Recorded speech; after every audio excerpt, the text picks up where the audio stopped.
What's up guys, it's Shock Therapy here, and we are back once again with the Polaris Turbo S. If you watched our previous video, you saw us unbox this beast. Since then, we've had a chance to test this car extensively.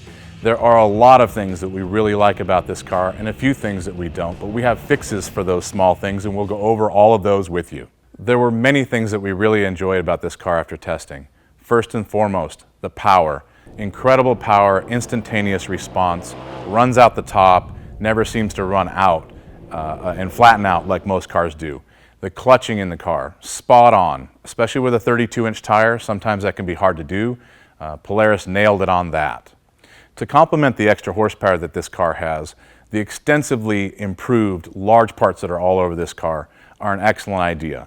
Front differential, larger control arm bushings, larger control arm hardware, rear radius rods, and a host of other components that are on this car. All of these things would have been a problem if Polaris had not upgraded these like they did. It's an excellent call. And the additional icing on the cake is a factory long travel and 32-inch tire. These are the things that people do first for accessories. Polaris is giving that to you right out of the box. They're basically handing you a stock race car.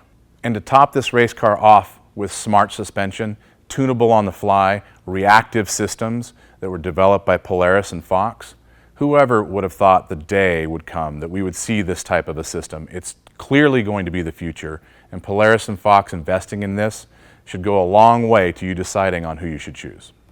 So if you take all of these positive items and wrap them up into one car, just like this has, and go and test it the way we have, you'll find out that this car rides the best of any stock vehicle off the showroom floor. That's saying a lot. There's a lot of competition out there, and there's a lot of cars that ride amazing. But of everything that we've driven, this car, bone stock, is the best. Now, with all of that being said, there are still things that we were able to find, especially if you want to be a little bit nitpicky as suspension people, that we would improve on this car. First, the DYNAMIX suspension works amazing and is the best riding system factory that we found. But we felt that the front suspension was excessively soft too quickly. That being that if you hit something big, the front suspension would blow right through the mid-stroke and get right into the bump stage that hurts. So, as you're driving the car, it's plush, but the second you need it to do something really important for you, it blows right through the plush zone and gets right into the stiff zone and hurts. Furthermore, as we get to the rear suspension, we found that the rear suspension would get excessively stiff too soon, almost exactly opposite to what the front does. So as you're going along, it's fairly plush, but as soon as you need it to do something for you in the whoops or a big jump or a landing, the rear gets excessively stiff very quick in the mid-stroke. It kind of hurts your back a little bit. It won't bottom out, that's never a problem, but it gets into that bump zone way too fast. When you take the front being a little bit soft and blowing right through it, couple that with the rear being a little bit stiff and stopping mid-stroke, the car can pick up a buck, and that bucking is hard to manage with the throttle. It's a little bit disconcerting if you want to drive the car hard.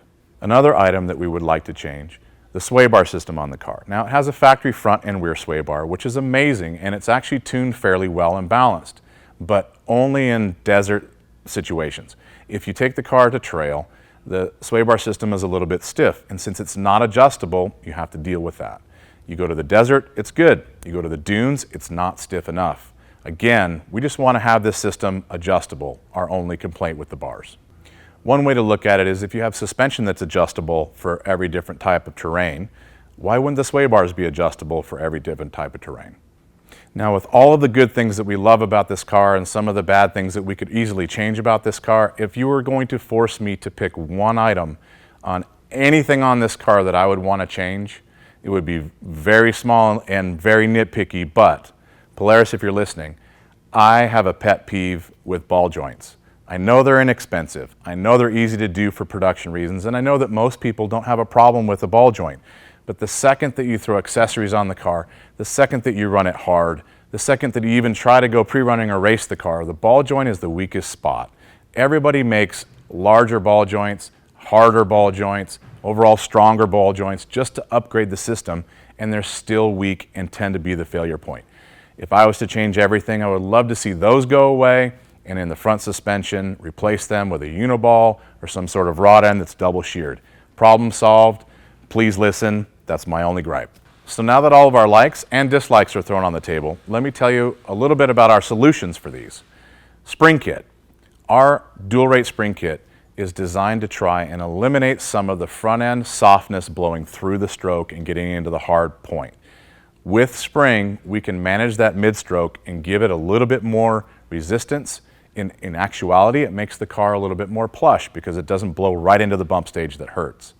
In the rear, the stock system gets stiff too quickly. We can manage that with spring just by allowing the spring system to work a little bit longer in the dual rate zone before it gets into the lower, stiffer spring.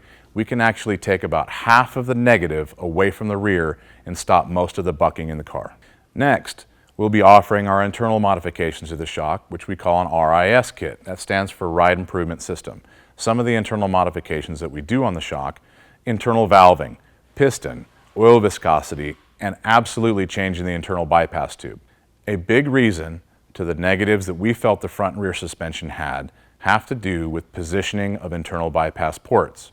In the front, as it blows through the mid-stroke and gets into that bump stage, positioning of those ports in an earlier position, giving us a larger bump stage and a more adjustable progressive mid-stroke, cures the remaining issues with the front suspension after you've done our spring kit. Doing the same modifications to the rear, we can modify positions of those bypass ports, making the mid-stroke in the rear much more plush, much more progressive, and come into the bump stage in a very, very tunable way that doesn't hurt your back.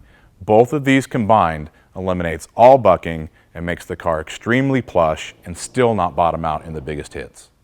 And as I've mentioned before, not having an adjustable sway bar system on this car is a bit of a negative. Our sway bar systems, both front and rear, are adjustable in 3 positions. You can adjust the bar system to be a little softer than stock for trail, rock crawling, independent suspension movements. Run it in the middle position for desert, similar to what the stock system has now, or you can run it in the stiff position, which would be perfect for the dunes or in a situation where you have a lot of accessories on the car. It is nearly impossible for me to convey to you how close this car is to race car pace and speeds. We tune many race car teams, and there is almost no difference between a fully prepped race car when it comes to running through the rough at 70, 80, 90 miles an hour and this car. Because of that, a few things that we would recommend that you put on this car: full doors, full 5-point harness, racing seats, and an absolutely indestructible roll cage, because you will be able to go the same speeds as the race teams, and you need to step up the safety to make sure that you're okay. If you need to install any of the items I mentioned, we would recommend that you contact PRP for race seats and seat belts. I would also contact your local fabricator of choice for the best roll cage and doors you could possibly buy. And all of our components are available right now for this Turbo S. Go to shocktherapist.com. Thank you again for watching this review of the Turbo S. We hope that our experience and testing has helped you in some way make your decision a little bit easier on your purchase. And we know that you're going to have just as much fun as we did driving this car.